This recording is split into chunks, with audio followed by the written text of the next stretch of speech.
اب میں آپ کو ذرا اس جو انسانوں میں سے انسان دشمنی کا جن کا سب سے بڑا رول ہے، میں ان کی 2000 سالہ تاریخ کا آپ کے سامنے نقشہ رکھنا چاہتا ہوں۔ ان 1400 سال کا تو میں نے صرف 4 آپ کو پوائنٹس بتائے۔ موسیٰ سے عیسیٰ تک 1400 برس علیہ الصلوۃ والسلام، 2 مرتبہ عروج، 2 مرتبہ زوال، اشیریوں کے ہاتھوں پٹوائی، بابلیوں کے ہاتھوں پٹانا، گریکس کے ہاتھوں مرمت، رومنس کے ہاتھوں مرمت۔ یہ جو 2000 سال ہے، کیونکہ اب تو ظاہر بات ہے 21ویں صدی شروع ہو گئی، 20 صدیاں حضرت مسیح کو پوری ہو گئی۔ پہلی بات نوٹ کیجئے، حضرت مسیح کی پیدائش ہے سن 1 قبل مسیح۔ یہ نقطہ آپ نے کبھی سنا ہے یا نہیں؟ جب ملینیم کا سلسلہ شروع ہوا تھا پچھلے سال، تو میں نے بیان کر دیا تھا کہ ایک عجیب حساب کے اندر انہوں نے غلطی کی ہوئی ہے۔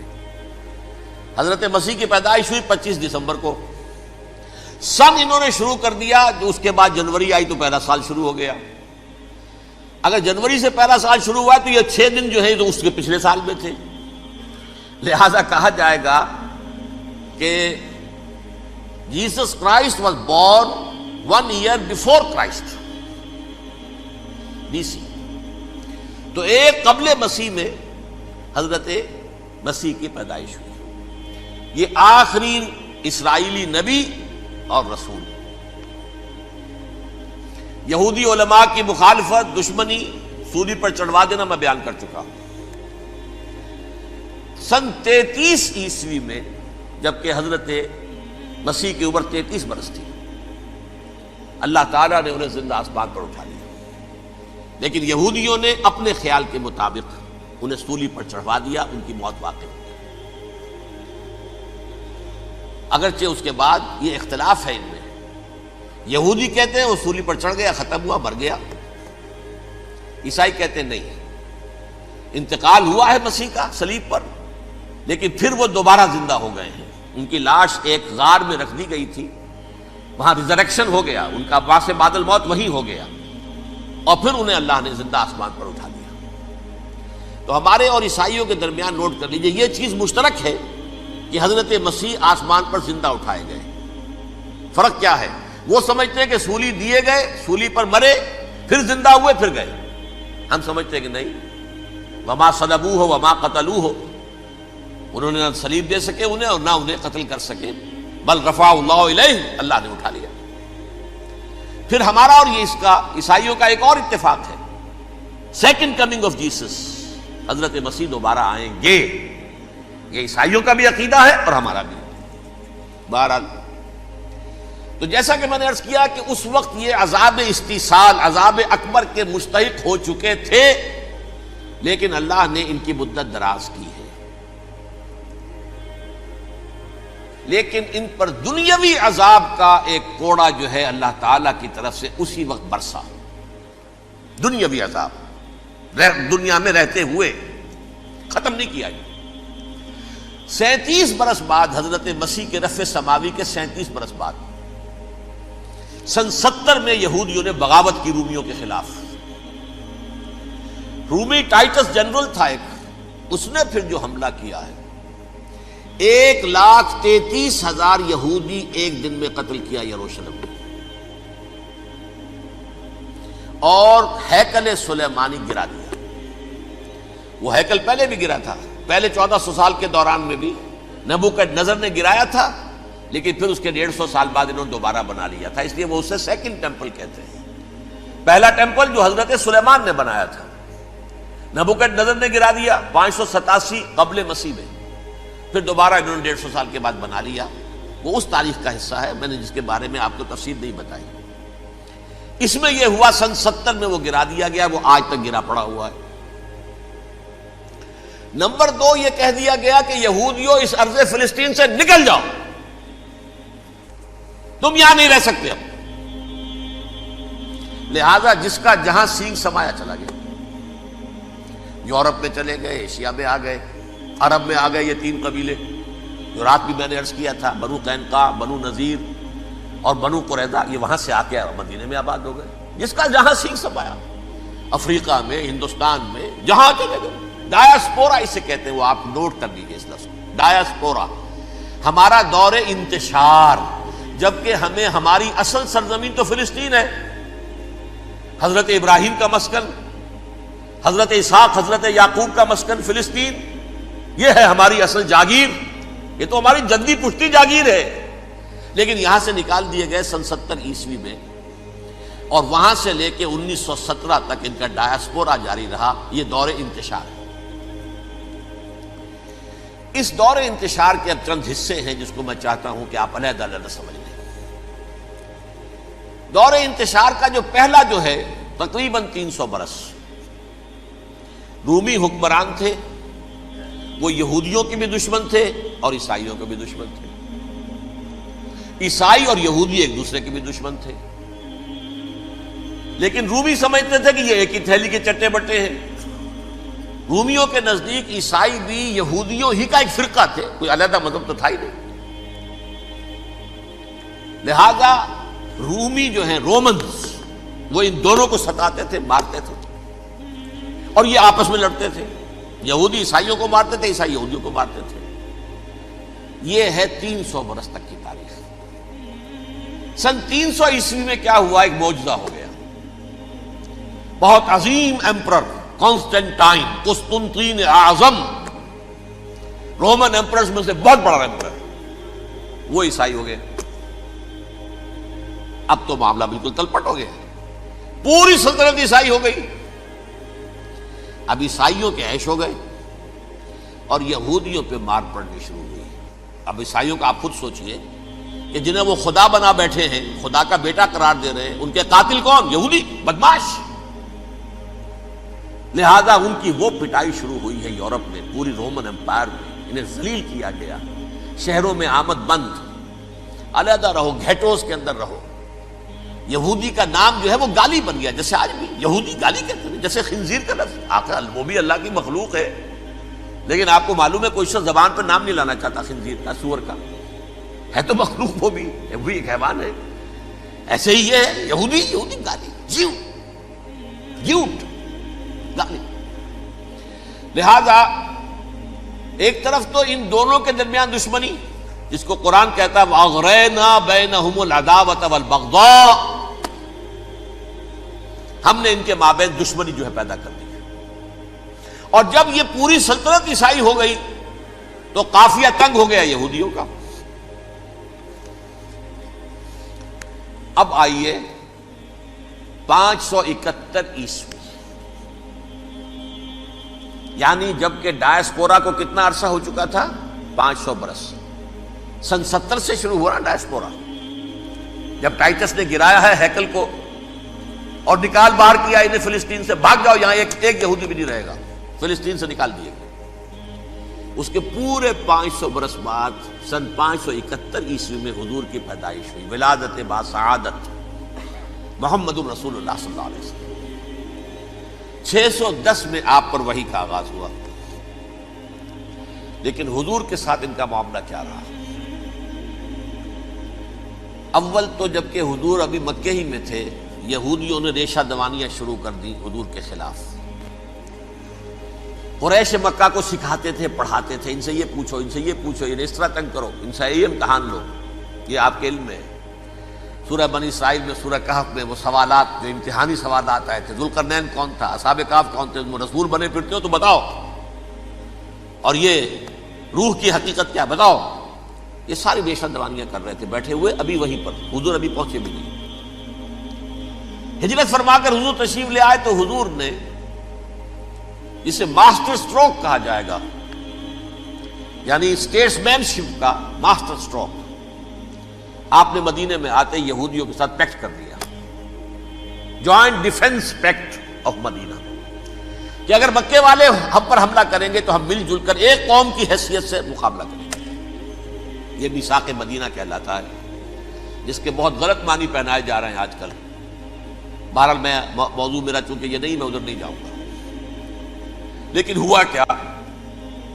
ہر مرتبہ یہ خیانت کے مرتکب ہوئے،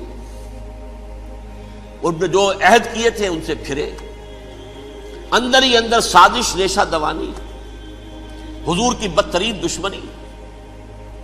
سورہ نساء کی آیت نمبر 12 میں 13 میں فرمایا ہے لا تزال تطلع علی خائنۃ منہم، اے نبی ہمیشہ آپ کے علم میں ان کی طرف سے خیانتیں، بددیانتیاں آتی رہیں گی.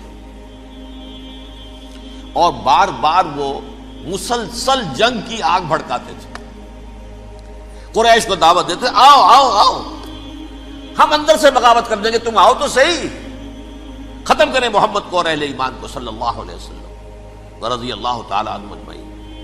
لیکن پھر جب وہ آتے تھے تو یہ دبک جاتے تھے، ان میں ہمت نہیں تھی، میدان کے مرد نہیں رہے تھے. یہ سورہ حشر میں ان کا نقشہ کھینچا گیا ہے.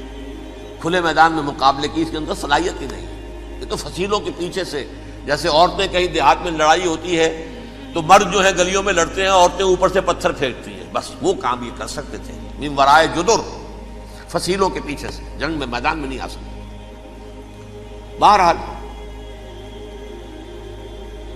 قرآن مجید میں ہے یہ سورہ مائدہ کی آیت نمبر 64، کلما اوقدوا نارا للحرب اطفاها اللہ. اکثر و بیشتر مواقع پر تو یہ جب آگ بھڑکاتے تھے جنگ کی، اللہ اسے بجھا دیتا تھا.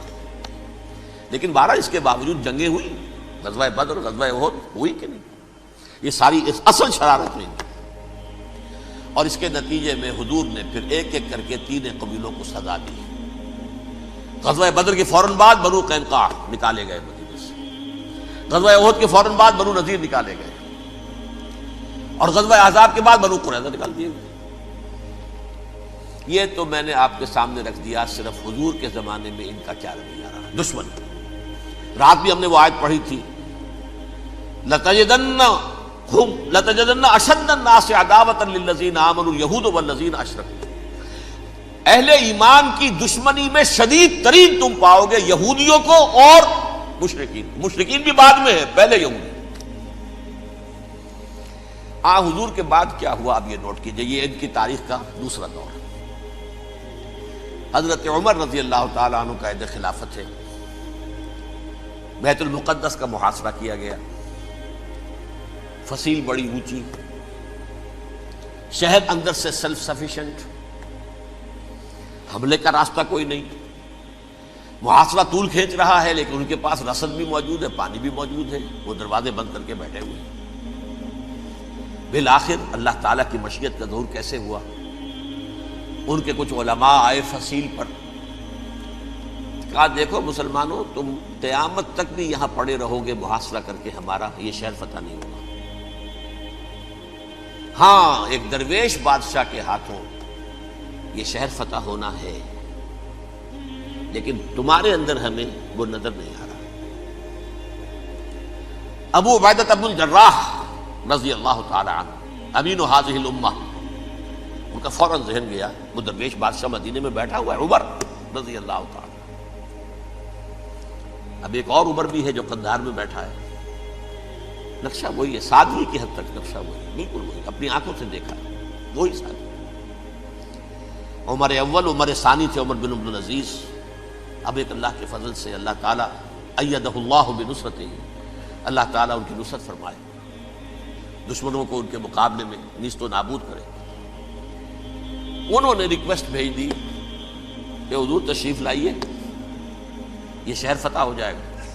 وہ ہے سفر تاریخی، اتنا طویل سفر، تقریباً 700 میل، ایک اونٹ، ایک خادم، ایک منزل پہ امیر المومنین اوپر بیٹھے، خادم آگے چل رہا ہے، اگلی منزل پہ خادم اوپر بیٹھا ہے، امیر المومنین آگے جا رہے ہیں.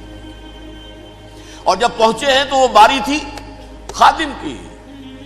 انہوں نے ہاتھ جوڑ دیا، حضور خدا کے لیے تم کیا کہیں گے لوگ، وہ میرا برا حال کر دیں گے، تمہیں شرم نہیں آئی؟ امیر المومنین پیدل آگے چل رہے ہیں نکیل پکڑ کر، اور تم بیٹھے ہو اوپر براجمان ہو. حضرت عمر فرمایا الدور دورک، نہیں باری تمہاری ہے، بیٹھ. اس حال میں پہنچے ہیں. اور پھر یہ کہ ابو عبیدہ بن الجراح آئے ہیں، استقبال کیا ہے تو دیکھا ہے اس حال میں چلے آ رہے ہیں. عمر نکیل پکڑے ہوئے چلے آ رہے ہیں، اور کہتے ہیں کہ کہیں کیچڑ ویچڑ تھا، جوتے خراب ہو گئے تھے، وہ بھی اتار کے ہاتھ میں پکڑے ہوئے، کپڑے تو تھے ہی پھٹے ہوئے. انہوں نے کہا بھی حضرت ابو عبیدہ نے، دیکھیے یہ بڑا متمدن ملک ہے، بڑا مہذب علاقہ ہے یہ، آپ ذرا حلیہ اپنا درست فرما لیں تب جا کے پیش ہم آپ کو کریں گے. آپ نے فرمایا نحن قوم اعزنا اللہ بالاسلام، ہم وہ قوم ہیں جنہیں اللہ نے عزت دی ہے اسلام کے ذریعے سے، کپڑوں کے ذریعے سے نہیں، دولت کے ذریعے سے نہیں۔ اسی حال میں گئے ہیں، اوپر سے انہوں نے کھڑے ہو کر نشانیاں دیکھی ہیں، اپنی کتابیں کھولی، ہاں یہ وہی ہے، اچھا لو جی سرنڈر، شہر تمہارے ہاتھ میں۔ خون کا ایک قطرہ نہیں بہا اور بیت المقدس فتح ہو گیا۔ لیکن اس وقت حضرت عمر نے ایک نرمی یہ کی کہ یہودیوں کے لیے بھی اسے اوپن سٹی قرار دے دیا۔ یہ احسان عظیم حضرت عمر کا، اس سے پہلے یہودی آ ہی نہیں سکتا تھا، داخل ہی نہیں ہو سکتا تھا، وہاں وہ آ کر وزٹ نہیں کر سکتا تھا، زیارت نہیں کر سکتا تھا اپنے مقدس مقامات کی۔ حضرت عمر نے یوں سمجھیے کہ تقریباً 550 برس کے بعد ان کے لیے راستہ کھولا ہے کہ ہاں تم آ سکتے ہو، زیارت کر سکتے ہو۔ لیکن یہ عیسائیوں نے لکھوایا معاہدے کے اندر، انہیں یہاں آپ آباد ہونے کی اجازت نہیں دیں گے، لیکن کم وزٹ دی پلیسز، دیکھیں، زیارتیں کریں اور جائیں۔ یہ معاہدہ حضرت عمر کا ہے رضی اللہ تعالیٰ، جو پھر خلافت راشدہ کے بعد بنو امیہ نے بھی اس کو آنر کیا، بنو عباس نے کیا۔ پھر جو ہمارے یہ ترکوں میں اندر خلافت آئی تو ترک خلفاء نے بھی اس معاہدے کی پوری پابندی کی۔ فلسطین میں آ سکتے ہیں یہودی صرف زائرین کی حیثیت سے، وہاں آباد نہیں ہو سکتے۔ اب آئیے اگلا دور آیا حضرت عثمان کا دور خلافت۔ یہ ہے وہ وقت کہ اب یہود نے امت مسلمہ کی پیٹھ میں چھرا گھونپا۔ وہ کیسے؟ ایک یہودی عبداللہ ابن سبا اسلام کا لبادہ اوڑھ کر آ گیا، معاشرے کا جائزہ لے لیا، ان میں بنو ہاشم اور بنو امیہ میں جو پرانی کشاکش تھی اس کے کچھ نہ کچھ جراثیم باقی ہیں، اگر ان کو ذرا بھڑکا دے تو مسلمانوں میں انتشار پیدا ہوگا۔ کہا یہ عثمان کون ہے؟ یہ تو بنو امیہ میں سے ہے، یہ حق تو بنو ہاشم کا ہے، خلافت ان کے پاس ہونی چاہیے، محمد کے تو رشتہ دار وہ ہیں صلی اللہ علیہ وسلم۔ عوام الناس کے اندر بات پھیلنی شروع ہوئی۔ پھر ایک بڑی سازش کے انداز میں حضرت عثمان کے خلاف پروپیگنڈا، حضرت عثمان کے جو عاملین تھے، گورنر تھے، ان کے خلاف پروپیگنڈا، اور ایسی ہوشیاری کرتے تھے کہ کوفے میں کوفے کے حاکم کے خلاف کچھ نہیں کہنا، اجی مصر میں یہ ہو رہا ہے، اجی شام میں یہ ہو رہا ہے، اجی یہ جو عثمان ہے وہ یہ کر رہا ہے، یہ ظلم ہو رہا ہے، یہ لوٹ مار ہو رہی ہے، یہ خیانتیں ہو رہی ہیں۔ اب نہ تو اس زمانے میں مینز آف کمیونیکیشن، کیسے تصدیق کریں؟ افواہیں تو آپ آج کراچی کے اندر شروع ہو جائے تو پتہ نہیں چل سکتا کسی کو کہ کیا اس میں صداقت ہے، کیا جھوٹ ہے، اور بری بات جو ہے فطرت انسانی کی کمزوری ہے وہ فوراً قبول کرتا ہے، کسی کے بارے میں اچھی بات ماننے کو تیار نہیں ہوتا، لیکن بری بات تو فوراً تیار۔ بہرحال یہ فتنہ انہوں نے اٹھایا، حضرت علی کی الوہیت کا فتنہ اٹھایا، حضرت عثمان کے خلاف الفتنۃ الکبریٰ برپا کیا، حضرت عثمان شہید ہوئے۔ اس کے بعد 5 برس تک مسلمان ایک دوسرے کی گردنیں کاٹتے رہے، باہمی خانہ جنگی ہوئی، امت کو وہ زخم لگایا ہے جو آج تک جس سے خون رس رہا ہے۔ یہ شیعان عثمان اور شیعان علی تھے جو بعد میں پھر سنی اور شیعہ ہو، اور آج تک فتنہ کس نے جگایا؟ ایک عبداللہ ابن سبا یہودی اور اس کے کارندے، شیطان کا ایجنٹ، اور انسانوں میں سے بھی اس کے جو بھی حواریین تھے اور شیطانوں کے اندر سے بھی تھے، انہوں نے بھی اس آگ کو بھڑکایا۔ یہ آپ سوچ لیجئے کہ یہ کس نے وہ زخم لگایا؟ یہودی۔ اگلا دور آیا، خلافت راشدہ ختم ہوئی، بنو امیہ کا بھی دور کافی گزر گیا۔ طارق ابن زیاد 712 عیسوی میں حملہ کرتے ہیں اسپین پر۔ اسپین اس وقت عیسائیت کا بہت بڑا گڑھ، بڑے کٹر ترین عیسائی جو ہے وہ اسپین میں تھے، لہذا یہودیوں کی وہاں بہت پٹائی ہوتی تھی، یہ میں بتا چکا ہوں، دشمنی تھی، یہ تو چلی آ رہی تھی عیسائیوں کے ہاتھوں یہودیوں کی، وہ تو سن 300 عیسوی سے ایمپرر کانسٹنٹائن کے بعد سے شروع ہو گئی تھی۔ اس حوالے سے یہودیوں نے اس وقت چالاکی یہ برتی، کچھ راستے واسطے بتائے، کچھ مدد کی طارق ابن زیاد کی۔ طارق ابن زیاد نے انہیں اپنا محسن سمجھا، ہسپانیہ فتح ہو گیا تو یہودی چونکہ محسنین کی فہرست میں آ چکے تھے، انہیں بہت اقتدار نصیب ہوا، بڑی سپورٹ مسلمانوں نے دی۔ ان کے بڑے بڑے علماء جو ہیں اسی دور کے اندر پیدا ہوئے، بڑے بڑے تھنکرز ان کے اسی دور میں پیدا ہوئے۔ بن گوریون جو کہ ایک وزیر اعظم تھا اسرائیل کا، اس نے یہ لکھا ہے اپنی کتاب میں، Muslim Spain was the golden era of our diaspora. وہ ڈائسپورا جو 70 عیسوی سے شروع ہوا تھا اور 1917 عیسوی تک جاری رہا ہے، اس میں سے گولڈن ایرا ہمارا جو تھا وہ مسلم اسپین تھا۔ ہسپانیہ میں بیٹھ کر ہم عیش کیے، لیکن وہاں سے انہوں نے اور جو کچھ کیا، یہ تو داستان کے بہت سے گوشے ہیں، لیکن میں جس اسٹریٹ لائن میں چل رہا ہوں اس کے اعتبار سے ایک بات سمجھ لیجیے، وہاں بیٹھ کر انہوں نے اب عیسائیت کی پیٹھ میں چھرا گھونپا، پروٹیسٹنٹ مذہب پیدا کیا، تقسیم کر دیا، جیسے شیعہ سنی کی تقسیم، عبداللہ ابن سبا، رومن کیتھولک اور پروٹیسٹنٹ کی تقسیم، یہودی علماء۔ ہوتا کیا تھا، ہسپانیہ کی یونیورسٹیاں ہیں، کارڈووا میں ہے، ٹولیڈو میں ہے، گریناڈا میں ہے، غرناطہ، قرطبہ، تولیتلا، اور وہاں آتے تھے لوگ، فرانس سے چلے آ رہے ہیں نوجوان پڑھنے کے لیے، جرمنی سے چلے آ رہے ہیں، اٹلی سے چلے آ رہے ہیں، 3 ہی ملک قریب ترین پڑھتے ہیں سینٹرل جو یورپ کے ہیں۔ یہاں پر جو ہے وہ اسلام جو نور پھیلا رہا تھا اس سے بھی مستفیض ہوئے، جہالت کے جو ہے پردے ان کے وہ چھٹے، اس کے ساتھ ہی وہ یہودی وہاں ان کے اندر جو جراثیم داخل کر رہے تھے وہ اس عیسائیت کے خلاف بغاوت تھی، جو اس وقت دنیا میں عیسائیت اس وقت تھی، پوپ کا راج تھا دنیا میں اس وقت۔ یورپ میں جو عیسائیت تھی اس میں ایک طرف بادشاہ تھے، لیکن بادشاہوں کی حیثیت وہاں پر یوں سمجھ لیجئے کٹ پتلیوں کی تھی، اصل قوت پوپ کے ہاتھ میں تھی۔ اور پوپ کو انہوں نے جیسے قرآن نے کہا اتخذوا احبارهم ورهبانهم اربابا من دون اللہ، کیونکہ سینٹ پال نے شریعت موسوی ساقط کر دی تھی تو اب شریعت تھی ہی نہیں، پوپ کو اختیار تھا جس چیز کو چاہے حلال قرار دے دے، جس چیز کو چاہے حرام قرار دے دے۔ اتخذوا احبارهم ورهبانهم اربابا من دون اللہ۔ انہوں نے کہا صاحب یہ پوپ کس بلا کا نام ہے، یہ بھی انسان ہے، بات تو ٹھیک تھی نا، اصل حیثیت تو کتاب کی ہونی چاہیے، ڈیوائن بک، دی ریویلڈ اسکرپچر، لہذا یہ کتاب ہر شخص پڑھ سکتا ہے، کوئی پوپ کے باپ کو جو ہے کوئی اس کے لیے پروپرائٹری رائٹس تو نہیں ہے کہ صرف پوپ پڑھ سکتا ہے یا پادری پڑھ سکتے ہیں، ہم بھی پڑھ سکتے ہیں، ہم بھی سمجھ سکتے ہیں۔ یہ باتیں تھی کہ جن کو بڑھا چڑھا کر بیان کر کے اور پوپ کا اقتدار ختم کرا دیا اور توجہ مرکوز کر دی بائبل کی طرف۔ اب بائبل میں بڑا حصہ تو اولڈ ٹیسٹامنٹ کا ہے،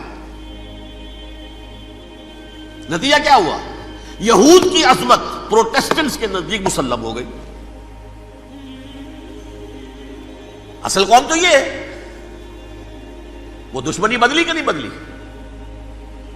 موسیٰ کے امتی یہ ہے، تورات موسیٰ کو دی گئی، ابراہیم کی نسل یہ ہے، لہذا وہ جو دشمنی تھی، جو عداوت تھی کہ ہمارے خدا کو سوری چڑھانے والے ہیں یہ بدماش، اس کا ازالہ ہوا اس پروٹیسٹنٹ مذہب کے نتیجے میں۔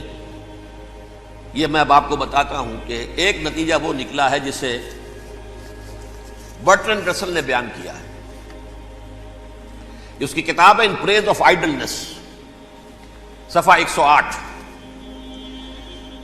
وہ لکھتا ہے the Christians retaining the Judaic belief in special revelation added to it the Roman desire for worldwide domination and the Greek taste for metaphysical subtleties. The combination produced the most fiercely persecuting religion that the world has yet known.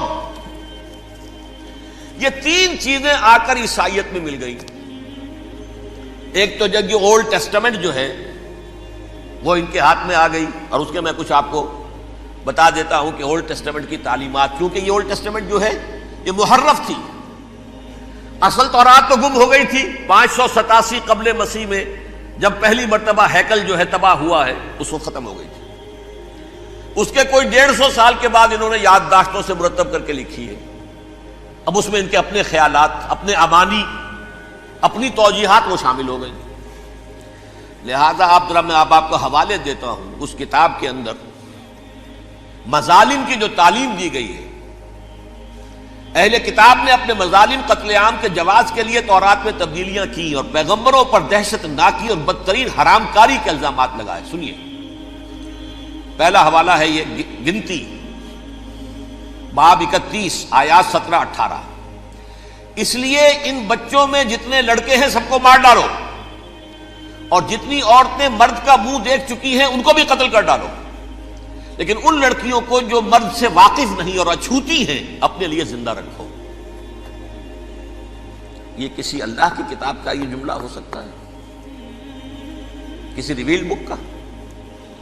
اور سنیے، یہ ہے استثناء ڈیٹرانومی باب 20 آیت 16-18.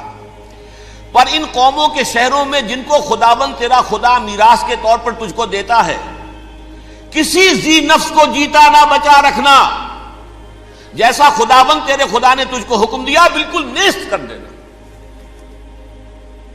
مرد، عورتیں، بچے، بوڑھے سب ختم. یہ کتاب مقدس ہے. اور سنیے،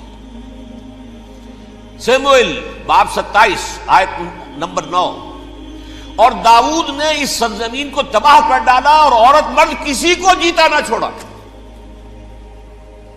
نمبر 4، ان سب آباد شہروں کو ماں، عورتوں اور بچوں کے بالکل نابود کر ڈالا. کتاب استثناء باب 3 آیت 6. یہ ہے جو کہہ رہا ہے برٹرنڈ رسل، کرسچینٹی میں آ کر اب یہ تین چیزیں شامل ہو گئی. ایک تو یہ باربیرین یہ تعلیم جو ہے، اور یہ مذہب کے نام پہ تعلیم، یہ کتاب مقدس کی تعلیم. نمبر 2، رومنز کے اندر جو ایک تمنا تھی ورلڈ ڈومینیشن کی، وہ عیسائیت کے اندر آ گئی. اس لیے کہ پوری رومن امپائر جو ہے عیسائی ہو گئی، تو اسے وراثت کے اندر ورلڈ ڈومینیشن کی جو ایک تمنا تھی وہ مل گئی. اور پھر یہ کہ انہوں نے جو توہمات تھے یونانیوں کے، ان کو بھی اپنے ہاں مختلف شکلوں کے اندر جمع کر لیا. ان تین چیزوں کا the combination produced the most fiercely persecuting religion that the world has yet known. اس کے نتیجے میں دنیا میں تاریخ انسانیت کے اندر جو بدترین خوخار ترین مذہب ہو سکتا ہے وہ شکل عیسائیت نے اختیار کی. اور اس کا مظہر عتم کیا تھا؟ نوٹ کیجیے، صلیبی جنگیں. ایک بار ٹائم ٹیبل کے اعتبار سے نوٹ کر لیجئے گا.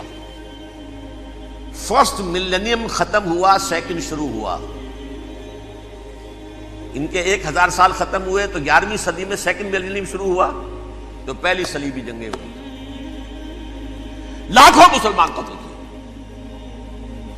صرف یروشلم کے اندر اتنا خون بہایا ہے کہ خود ان کے ہسٹورینز لکھتے ہیں کہ جب ان صلیبیوں نے جب گھوڑوں کے ساتھ وہ چل رہے تھے گلیوں میں، تو ان کے گھوڑوں کے گھٹنوں تک خون کی ندی بہ رہی تھی.